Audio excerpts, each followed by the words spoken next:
One can hardly imagine the two biggest militaries outpunching each other in the post-Cold War era. But this year's Shangri-La Dialogue smacks of real but polite geopolitical rivalry. Instead of seeking trade balance in stabilizing the most consequential bilateral ties, the male-to-male relationship would have to be used to manage a comprehensive crisis that might spin out of control on issues of Taiwan and South China Sea and China's rapid military build-up. How do we examine the rising tensions in what is called the Indo-Pacific region? What could be done to mitigate the huge impact of the U.S.-China face-off on almost all fronts, especially on the critical issue of national security, or what is called the security dilemma? Today, in the first half of a program that we taped earlier in Singapore, I'm joined by Major General Xu Hui, Commandant of the International College of Defense Studies, affiliated with the PLA National Defense University. Welcome to Dialogue, sir. Thank you. You've been to the Shangri-La Dialogue many times, so do you have a particularly different feeling about the theme as well as the way you communicate with the peers from other militaries here? Actually, it's the first time for me to come to this Shangri-La Dialogue. But I know the chief of mine, the director of the IISS, 20 years ago, when I was a major. That was my first abroad visit to UK, and I have the opportunity to his office with Major General Pan. At that moment, he told us he got a very big fund, almost 200 million pounds of fund. He originally wanted to use this money to do studies in Europe. But since in the year of 2000, there's nothing special in Europe because the Kosovo issue was over and it sounds like peace, resumed in there. So he found a new place. That was Asia-Pacific come out in his mind. And at the beginning, I think the tunes or the topic and the theme of the discussion is very good because he wants to provide a platform for communications and sharing experience and have collective diagnosis of the security in this area. And as all we know, that time, the terrorist attacks happened after 9/11. So for the first several years, it covers the security issues commonly concerned. Later on, since 2008 and especially 2009, since the so-called turning back of the United States of America and their rebelling strategy, they focused on the so-called statistical power and rising power issues. And this year, developed up to today, actually Li Hsianlong's speech defined the theme of this dialogue. That is the relationship between China and the United States. And this time they didn't talk much about the so-called challenge about China. They appear peaceful coexistence. Would you elaborate a little bit more the speech by Prime Minister Li Hsianlong, who called for recognition of China's growing influence? I think generally speaking, the members who participate in this meeting give a positive comments on Premier Li Hsianlong's speech, and even in China. But also, I have to say, in his speech, he followed the realistic politics and from the perspective of power balance. Okay, so I think he suggested the status quo power to be accommodate, accept the reality of the rising China, rather than advocate for all the stakeholders here to united to deal with the rising China or force the small countries to choosing side. I think just speaking, he's right, but I think it's not hit the point because China have no intention to drive the Americans out. China have absolutely no intention to dominate the region. What we want is to maintain the momentum of unprecedented peace and prosperity in this region for the past, since our opening up and reform, which is 40 years ago. 40 years, since 40 years. Actually, that was unprecedented. As Li Hsianlong also reviewed about the history of East Asia, from the colonial time to the warring times of Japanese invasion, and later on the Cold War up to now. So this 40 years is really valuable in the East Asia since the mid-19th century. You know, we are waking up with the Asian values of peaceful development. We make a great achievement. So it's time for us, I think, to my understanding, it's time for us to diagnose why we come to this stage of development. What are the major lessons and experience we can learn?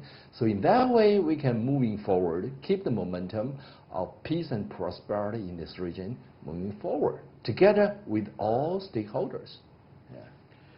It seems, Major General, that you are suggesting what happens in this broad region is not just the competition and confrontation between militaries, but it's also somehow what Professor Samuel Huntington of Harvard University suggested in many of his articles and books about clashes of civilization. You look at Ms. Skinner, the spokesperson of the State Department, that said China is the first non-cohesive country that the United States finds difficult to deal with.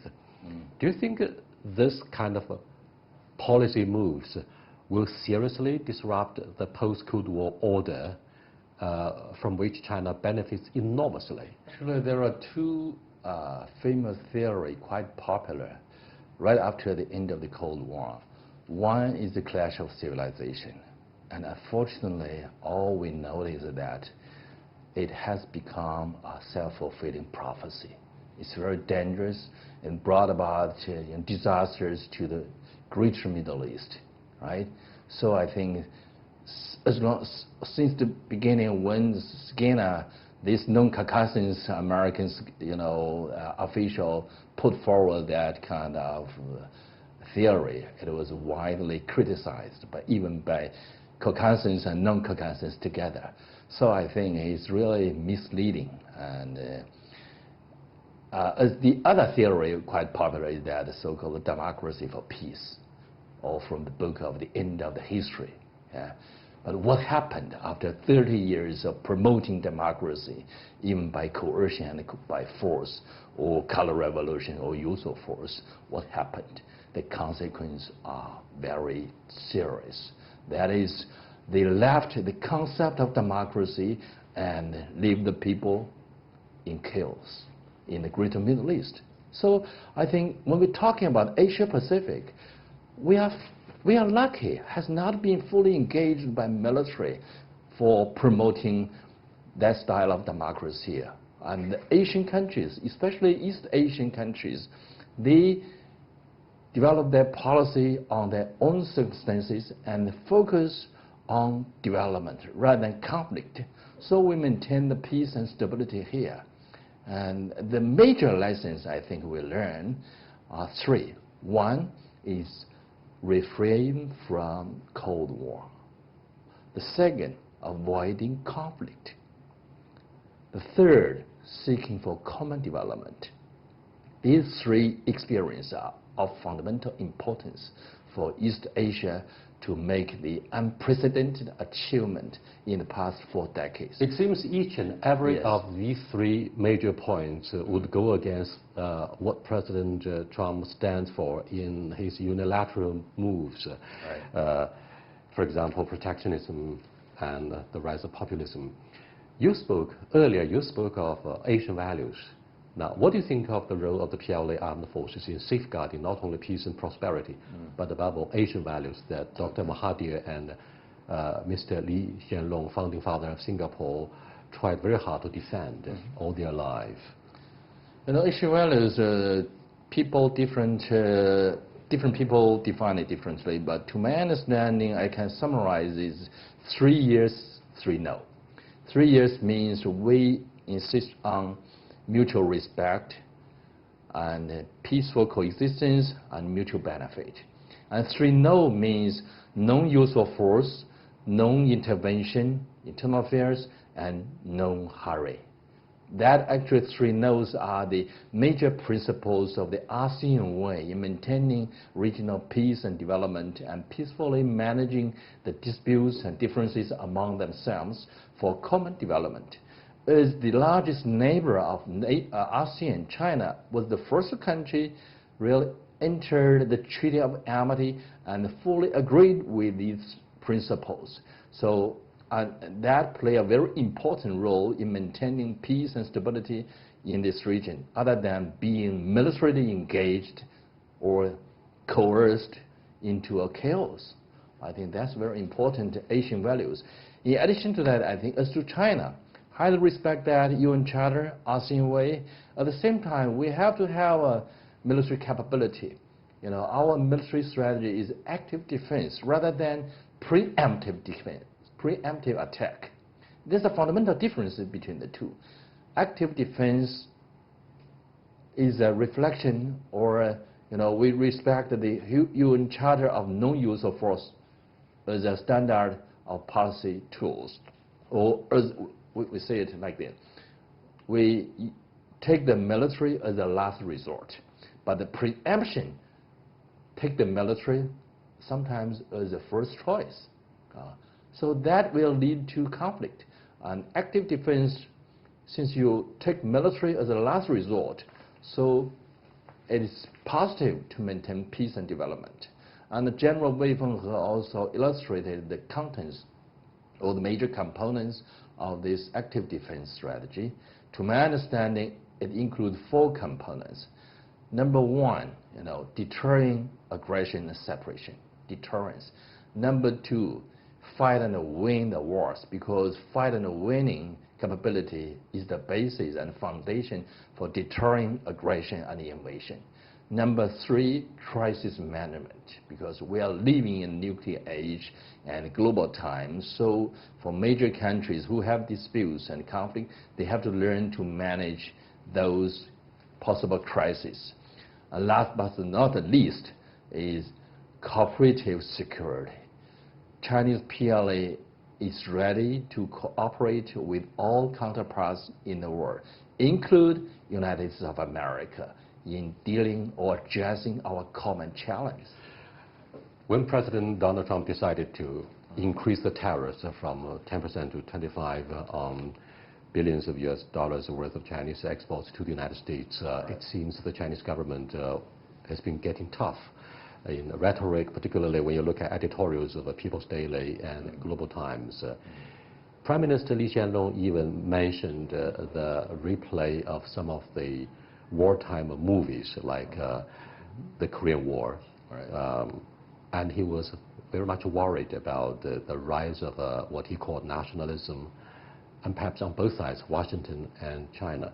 What do you think of the growing dissent against the U.S. unilateralism in terms of public opinions back at home? Don't you think the Chinese generals at Shangri-La Dialogue would have to face the repercussions of domestic public opinions in China? In the media, it's reported that China and the U.S. is in a state of trade war. I think we should reframe the term. It's not the U.S., China and the U.S. are in the trade war. It is the United States launched the trade war against China. Strike against yes, China. You are right. Yes, but they started from the trade surplus, But as a matter of fact, today the trade surplus is no change, and even the Americans have bigger deficit because they allow those companies continue to export products to America as long as they are not produced in China and in other cheaper countries. So from that point of view, the trade surplus will get bigger and bigger rather than smaller. So trade deficit is not a purpose. So from that point, in addition to those activities or actions or sanctions against Chinese technology, Chinese intellectuals, and Chinese company, the private company, Huawei, for instance, it shows to China and to the world this is a preemptive attack in terms of the non-military areas to containing China. You mean the Chinese stand up and say enough is enough for the zero-sum game? What do you think of the issue of Taiwan? Do you think the Chinese PLA is ready to defend Taiwan, no matter what? And our general, we have said very clearly, if we don't have the capability to maintain unification, why we have this PLA? I think that's a value.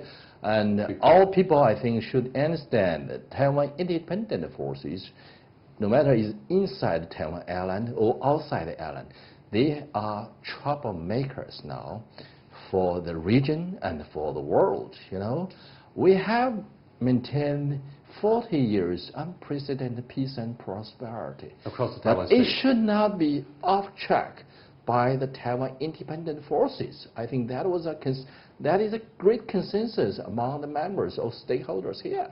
Thank you so much. The National People's Congress, our top legislature, has passed the anti-secession law. Thank you so much, Major General. You're welcome. Thank you.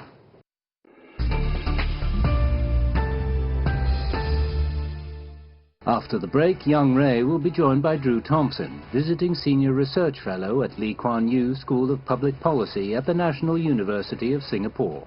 Are you confident that the two sides will be able to handle crisis in the South China Sea or even across the Taiwan Strait? The two sides have this layered approach towards managing the relationship that provides venues for explaining and sharing information and preventing miscalculation or misperception. Thank you, Mr. Drew Thompson, for joining our dialogue right here in the Shangri-La Dialogue on very important issues that concerns the future of the mil-to-mil ties between the Pentagon and Beijing. My audience would be very much interested in why you are invited to brief them on these issues. Tell us more about your previous job in the Pentagon. So I'm currently a professor, a teacher at the Lee Kuan Yew School of Public Policy at the National University of Singapore. So I teach classes on U.S.-China relations and political risk. But before this, I worked in the Pentagon. I was the director for China, Taiwan, and Mongolia for 7 years. So I was responsible for managing the military-to-military relationship with China. What could you share with our audience about your feelings towards the previous job? Because you were in such an important position to really witness the evolution of the bilateral mil-to-mil ties between the Pentagon and Beijing. Well, I look at the interaction and the dynamic between the two militaries, and I feel quite pleased. I feel quite proud at the professionalism and the comfort between the two sides. I think there's a lot of mechanisms that underlie the relationship that are very functional, and the professionalism demonstrated by the staffs in both the Office of International Military Cooperation and in the Pentagon is quite extraordinary. So despite geostrategic tensions, the U.S.-China military-to-military relationship is quite stable, and quite respectful, and quite equal. So I think it's really, in some ways, a bright spot in the relationship, because it's not a cause for tension in the overall relationship. It's actually a cause for, it's a contributor of stability. With regard to the spirit of professionalism in both militaries, are you confident that the two sides will be able to handle crisis in the South China Sea or even across the Taiwan Strait? I mean, I think it's important to remember that there's an architecture of the bilateral relationship that involves high-level dialogues. You have exchanges of visits, but you also have the structured policy dialogues, right, run by the undersecretaries and the chief of the Office of the International Military Cooperation Office. You've got the more functional dialogues that help plan and execute the bilateral relationship. And then you have the operational dialogues between the Pacific Command and their counterparts in the different theaters. And the two sides have this layered approach towards managing the relationship that provides venues for explaining and sharing information and preventing miscalculation or misperception. And on top of that, you have the mechanisms. You have the confidence-building measures on safe rules of behavior. You have the notification of major military exercises, confidence-building measure that provides both strategic and operational exchange mechanisms to ensure that the two militaries can coexist in both political and operational space. So it's not about one conflict or another. It's about managing the relationship throughout the region. So I'm quite confident that this can be managed. We do have things like the defense telephone link. We have the video link. We have these high-level exchanges on a recurring basis. And they're quite functional. They're quite confident, and they're quite comfortable with one another. I was speaking to one of my PLA colleagues about the meeting between Minister Wei and Secretary Shanahan, and they said it was quite productive. They talked about North Korea. They exchanged information about ship-to-ship transfers. I've interviewed many scholars, Chinese and foreign alike, and particularly those who have a sound knowledge about the trajectory of China's military build-up, particularly construction of Blue Water Navy. They said, we have noticed that China not only has long land border, but also maritime borders. With the rapid expansion of China's maritime stakes, particularly the notion of a maritime Silk Road, China does have a strong desire and a blueprint to build Blue Water Navy. However, the Americans would see the issue the other way around. Do you see a conflicting view about the naval build-up? It's very important for China to deepen its dialogues and exchanges with all of its partners and all of its neighbors, including the United States, to make sure that there, as I said, no chance of misperception or miscalculation.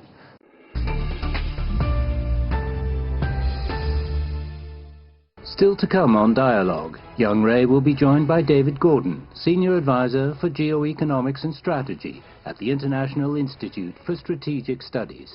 I don't believe we're heading towards any kind of a confrontation over Taiwan in the short run.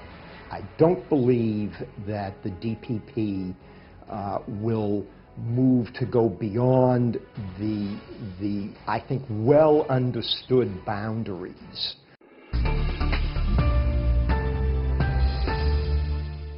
Welcome to our show, David. My pleasure to be here. In our bilateral relationship, there are several key issues, and one of them is Taiwan. Yes. Do you think the United States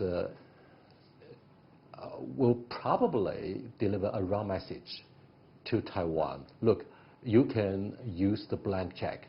You enjoy the unconditional military backing of the Pentagon, of the United States, of the free world, quote unquote. And so DPP, the pro-secession party in the island, would say, let's face the mainland down. What do you think of the dangers and the implications of such confrontational attitude? Yeah, so I think that I don't believe we're heading towards any kind of a confrontation over Taiwan in the short run.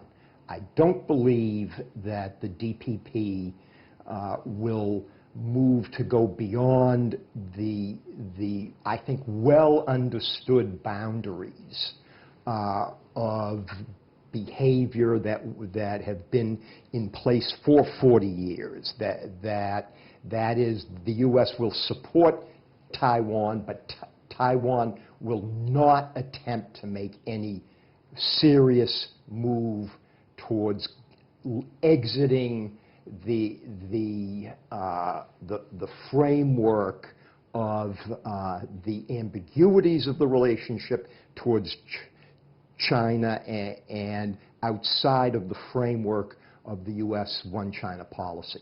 So I don't think we're heading to that. I worry about Taiwan because I believe over time that's the issue in which U.S.-China relations could face the possibility of a military conflict. Many say to me, look, Yang Ray, the Cold War would not happen. Neither would the policy of containment be made possible without establishing a coalition of the willing, with the European Union being an important part of that. But the European Union says, no, we don't like President Trump, particularly his policy moves on the steel, aluminum, automobiles, climate change, Iran nuclear deal. You name a lot of that that made Europeans extremely unhappy. So do you think we are entering into a period of warring states, part of our history, China? Warring states. Yes, I know. So it's a very good question. I mean, I think right now that we are definitely entering into a new period. I'm not sure if it's a warring states period, though. I still believe that the U.S. and China are the two really significant actors here. I think most of the rest of the world doesn't want them to fight. We are not sure where the end game would happen, but we are sure for at least one thing. The Cold War theories on balance of terror and mutually assured destruction start to surface at this defining moment about our relationship with Washington and perhaps with the rest of the world. I really appreciate your insightful analysis about this number of issues that concern the collective future for not only our two great nations, but for the rest of the world. I really Very happy thank to you so be here. much, David. Thank you.